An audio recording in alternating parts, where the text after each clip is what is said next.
بسم اللہ الحمد للہ والصلاۃ والسلام علی رسول اللہ۔ ہم نے اس دعا کا شروعاتی حصہ پڑھا تھا، اب آتے ہیں اس کے بقیہ حصے پر۔ او ازلہ او ازلہ او اظلم او اظلم، یا میں بہکوں یا مجھے بہکایا جائے، یا میں کوئی غلط کام یا ظلم کروں یا مجھ پر کوئی ظلم کیا جائے۔ سے شروع کرتے ہیں او ازلہ سے۔ ازلہ کا مطلب ہے بہک جانا، ذلہ وہ بہک گیا، او ازلہ یا میں بہکوں، او ازلہ یا مجھے بہکایا جائے۔ اگین یہ پیسو وائس ہے، مجہول ہے۔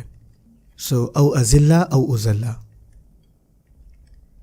او اظلم یا میں کوئی غلط کام کروں، او اظلم یا میرے ساتھ کچھ غلط ہو۔ آپ کو پتہ ہے جو اظلم ہے نا، یہ لفظ یہ فعل ظلم سے ہے، اور ظلم جو ہے آپ کو پتہ ہے قرآن مجید میں مختلف شکلوں کے ساتھ آیا ہوا ہے، اور یہ لفظ جو ہے تقریباً 237 دفعہ قرآن مجید میں آیا ہے۔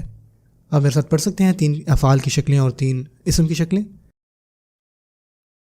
ظلم یظلم اظلم، ظلم یظلم اظلم، ظالم مظلوم ظلم، ظالم مظلوم ظلم۔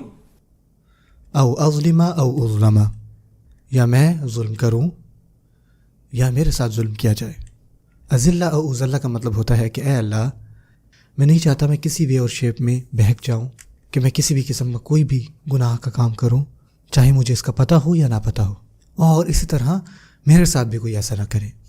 اظلم او اظلم کا مطلب ہوتا ہے میں نہیں چاہتا کہ میری وجہ سے کہیں پہ ظلم ہو، کسی بھی قسم کا، چاہے وہ جسمانی ہو روحانی ہو، کسی بھی قسم کا، اور اسی طرح میرے ساتھ بھی کوئی ظلم نہ کرے۔ آپ کو پتہ ہے گناہ کرنا بھی ظلم ہے، اور وہ کس کے خلاف ہے؟ خود کے نفس کے خلاف۔